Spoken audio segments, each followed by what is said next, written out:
Olá, crianças! Tudo bem com vocês? Olha só, ontem não tivemos videoaula, porém, hoje tia vai explicar os conteúdos da aula que não foi ministrada ontem, neste momento, juntamente com os conteúdos da aula de hoje. Portanto, apertem os cintos e vamos lá! Vamos iniciar com a disciplina de língua portuguesa. Abram o livro na página 16. Assim como as receitas que vocês leram naquelas atividades anteriores, o textinho, que ensinava a fazer a massinha de modelar. Há também outros textos que ensinam a preparar ou a construir alguma coisa, como um guia de montagem de brinquedos, manual de uso, montagem de algum equipamento, de regra de jogo, entre outros. Esse texto que vocês estão vendo aí é um texto instrucional também, só que ele refere-se a como não contrair a dengue, ou seja, nos ensina a evitar a reprodução do mosquito Aedes aegypti. Então, não deixa de ser um texto instrucional. Vocês estão vendo aí um panfleto, que é um texto que orienta as pessoas a, nesse caso aqui, a evitar esta doença que é a dengue, que é um tipo de doença viral transmitida pelo mosquito Aedes aegypti. Então, nós temos aí, como ele está nos ensinando, nós temos um texto instrutivo. Então, o que é que vocês irão fazer? Eu deixei esse texto, essa página, para hoje, justamente para lançá-la como um desafio, onde vocês irão, juntamente com o familiar, a pessoa que está orientando vocês aí nas atividades, a apresentar um texto instrutivo no nosso grupo do primeiro ano, para podermos estar compartilhando com os coleguinhas, certo? Então, esse vai ser o desafio da aula de língua portuguesa. Vocês irão pesquisar ou até mesmo criar, produzir um texto instrutivo e apresentar no grupo do WhatsApp, certo? Agora, vocês irão abrir o livro na disciplina de ciências, lá na página 4. Claro que vocês já fizeram essa atividade, mas hoje eu vou fazer um breve apanhado deste conteúdo, porque é pertinente estudar a passagem do tempo sobre o viés dos ritmos da natureza, considerando os ciclos vitais. Como vocês podem observar aí, primeiro falamos sobre a manhã, o turno da manhã, que quando acordamos sentimos bastante fome. Claro que nem todo mundo acorda com essa sensação, com essa necessidade urgente de se alimentar. Partindo desse pressuposto, vale ressaltar que quando acordamos, devemos tomar o nosso café da manhã e nunca pular essa refeição que é a principal do dia. Dessa forma, nós ganhamos mais disposição para realizarmos nossas atividades diárias, principalmente as crianças, as pessoas que estudam pela manhã. Isso, porque o nosso café da manhã é a nossa primeira refeição do dia e a principal. Se nós pularmos essa refeição, ou seja, não tomar café da manhã, nossa energia, a energia corporal, ela vai diminuir. E aí nós vamos ficar com a sonolência, com aquela molezinha que nós chamamos de preguiça. Então, é importante nos alimentarmos sempre que acordarmos, depois da nossa higiene, Claro, quando acordamos, fazemos o quê? vamos tomar nosso banho, escovar nossos dentes, pentear nossos cabelos, né? Vestir uma roupa limpa e aí tomar nosso café da manhã. Depois do café da manhã, a manhã vai passando e logo sentimos fome novamente. E aí onde acontece o quê? Vem o momento do almoço. E aí, depois do almoço, vem a tarde que dura até o pôr do sol. E aí, depois do almoço, bate aquele soninho, hein? Ave, esse estado de sonolência pode estar ligado ao tipo de alimento que optamos. Quanto mais gorduroso for o alimento, mais ele vai te dar sono. Por isso que é interessante a gente fazer uma boa escolha em relação aos nossos alimentos, né? Comermos feijão, arroz, verduras, uma carne magra, né? Pode ser a carne do boi, pode ser um frango que tem bastante proteína, o que mais? Peixe, que é uma carne muito saudável. Então, vamos aí rever nossas escolhas para depois do almoço não ficar com aquela molezinha no corpo, porque ninguém merece, né, crianças?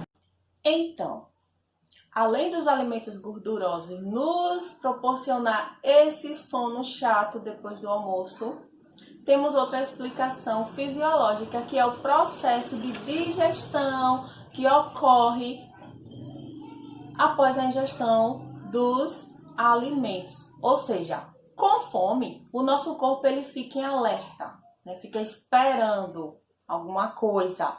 Depois que nós matamos nossa fome, esses sinais eles são interrompidos e aí acaba deixando a moleza tomar conta do nosso corpo.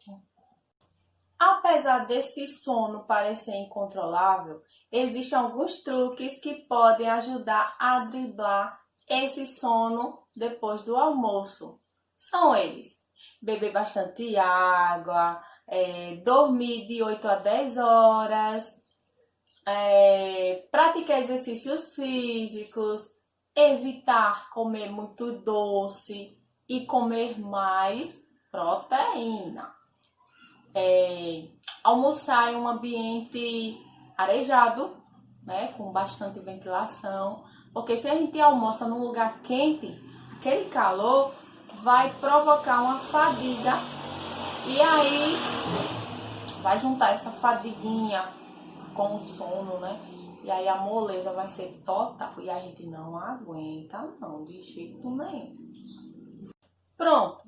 Depois do pôr do sol, a noite chega e aí vai passando e é quando começamos a ficar com sono.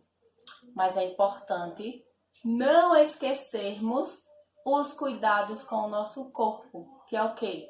Tomar banho, vestir uma roupa limpa, escovar os dentes antes de dormir e repousar mais cedo, para no próximo dia acordarmos com mais disposição, certo? Se a gente cuidar do nosso corpo, no caso de vocês crianças, vocês vão ter um maior rendimento escolar.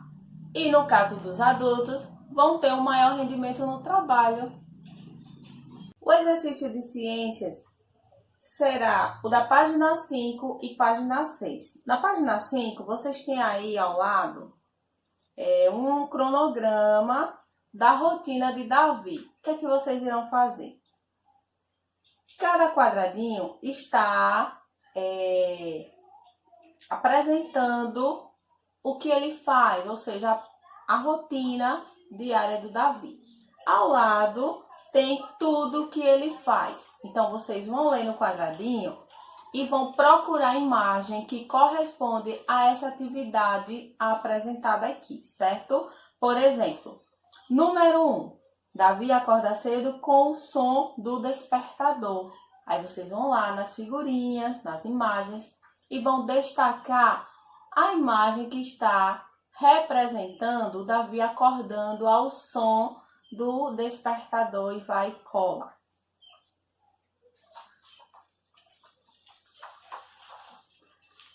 Na página 6, vocês vão fazer o seguinte.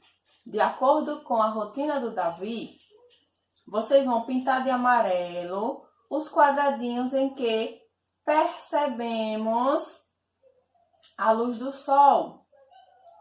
De azul, os quadradinhos em que a luz do sol não aparece mais. No número 2, vocês vão marcar os períodos do dia em que a luz do sol aparece. Quais são os períodos do dia? Manhã, tarde e noite. Então, quais desses períodos o sol, a luz do sol aparece? Aí vocês marcam o X. No 3, com letra cursiva, vocês vão escrever o nome do período em que vocês vão à escola. No 4, vocês vão observar aí essas imagens. Nós temos o sol, uma família fazendo suas refeições e a lua. Vocês têm 3 questões a responder aí, no quesito 4. Letra A. Na letra A, pela manhã, qual é o nome da estrela que surge no céu? Qual é a estrela que surge lá no céu pela manhã que ilumina a terra? Aí vocês vão lá e escrevem o nome. Na letra B, a tarde começa depois de qual refeição?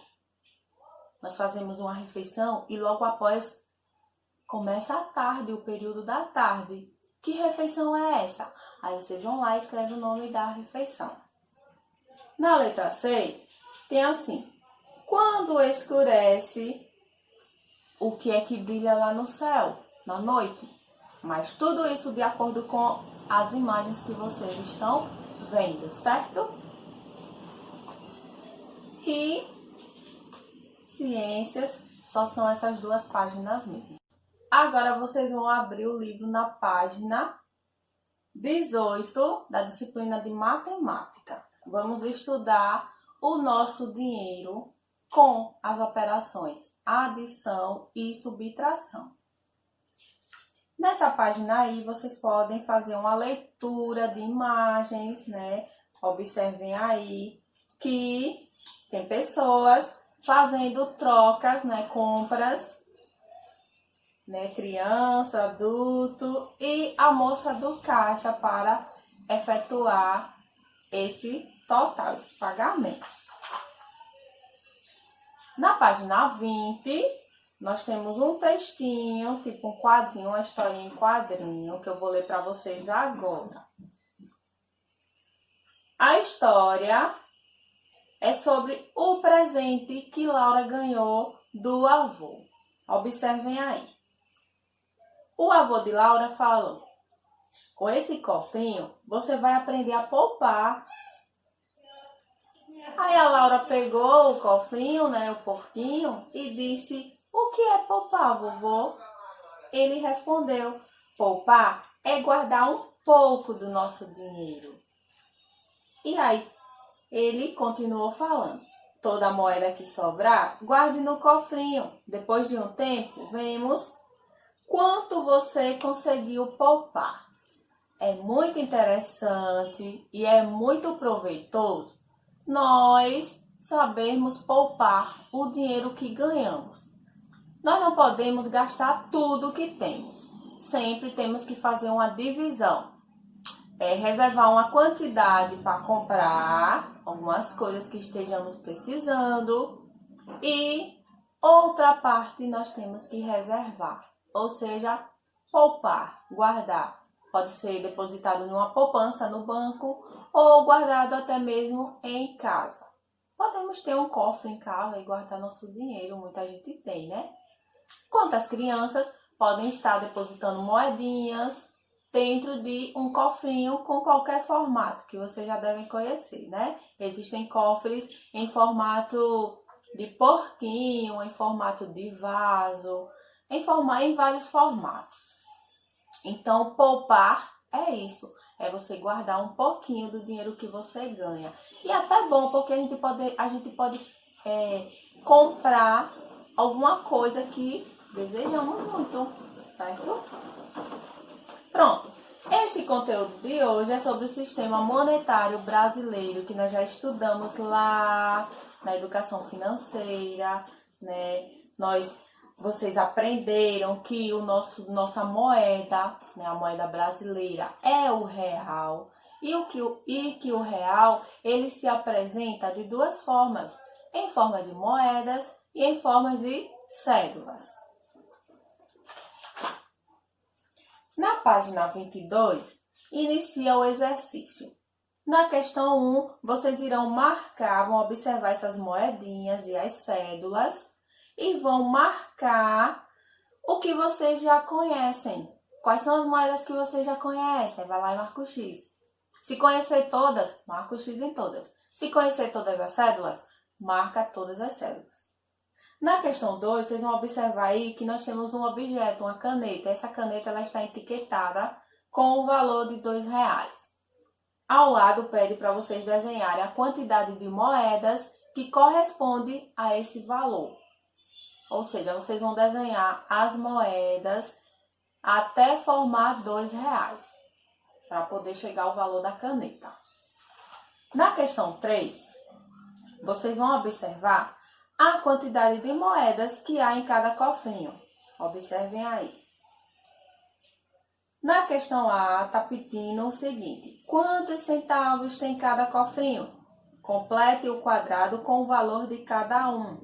Aí vocês vão observar quanto tem nos cofrinhos e escrever embaixo esta quantidade correspondente. Na letra B, nós temos um cofrinho. Vocês vão pintar o cofrinho com a cor daquele que tem mais centavos. Então, desses cofrinhos que estão aqui em cima, o azul, o lilás e o verde, qual deles tem maior quantidade em real? Aí vocês vão pintar. Por exemplo, se for o azul, aí vai pintar o porquinho todo de azul. Se for lilás, pinta todo de lilás. E se for o verde, pinta tudo de verde. Aí tem uma perguntinha: você tem o hábito de guardar moedas? Se vocês não têm, crianças, comecem a ter, porque é muito bom.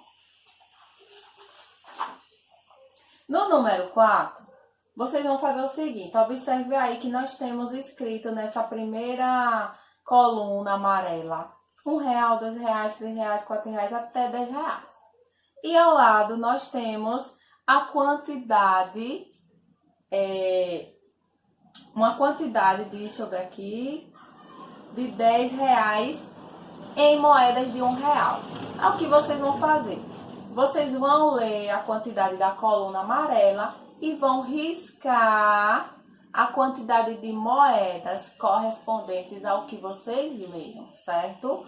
Por exemplo, se tem R$1, aí vocês vão lá e riscam a moeda de R$1. No 2 está dizendo R$2. Aí vocês vão lá e riscam duas moedas de R$2.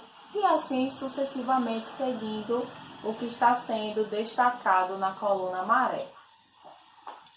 No final, temos assim: quantas moedas de R$1 são necessárias para se obter R$20? Aí vocês vão responder escrevendo. Questão 5. Nessa questão 5 aqui, já vamos trabalhar com cédulas, dinheiro de papel. Temos a coluna verde, marcando aqui a quantidade em dinheiro. E ao lado nós temos as cédulas, né? Nós temos 10 cédulas de R$10 em cada uma delas. Então, vocês vão marcar o que está sendo descrito na coluna verde. R$10, aí vocês vão lá, marca a cédula de R$10. R$20, vai lá e marca as cédulas que correspondem a esta quantidade. E aí, até chegar nos R$70. Aliás, nos R$100, né? Virando a página. Vocês vão contar aqui, essa parte de baixo, que 100 moedas de R$1 corresponde a R$100. E o exercício de matemática encerra nessa página, na página 26. Para encerrarmos a aula de hoje, vamos agora com a disciplina de História. Abram lá na página 8.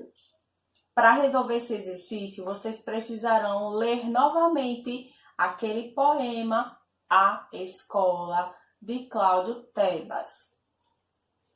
Depois disso, vocês vão fazer o quê? A criança do personagem do poema citou alguns amigos da escola. Escreva com letra cursiva o nome de 2 de seus amigos. Na questão 2, as atividades que você realiza na escola são parecidas com as citadas no poema? Ou seja, o que eles fazem lá no poema, vocês fazem na escola de vocês? Número 3. Nós temos aí 6 imagens, ou seja, 6 atividades realizadas na escola. Com o lápis de cor, vocês irão pintar aquelas imagens das atividades que vocês realizam na escola que estuda. Primeira imagem aí. Faz leitura na biblioteca? Segundo, joga bola? Terceiro, faz teatro? Quarto, faz aula de artes com pintura tinta guache? Quinto, faz festinha de aniversário? E sexto, cultivam a horta da escola? Então, vocês irão pintar somente as imagens que representam as atividades que vocês realizam na escola que estuda, certo? Na página 9, vocês vão desenhar atividades que vocês fazem. Na parte de cima, na primeira, na lilás, vocês vão desenhar o que vocês fazem antes do recreio. Na amarela, o que vocês fazem durante o recreio. E na vermelha, o que é feito depois do recreio. E por hoje é só. Espero que vocês tenham gostado. A aula foi um pouquinho longa, mas espero que tenham aprendido, que é o mais importante, né? Não interessa se a gente fica cansado, fica estressado, o importante é que a gente aprende. E isso vai fazer a diferença lá na frente, lá quando a gente chegar no futuro, certo? Um beijão e até amanhã.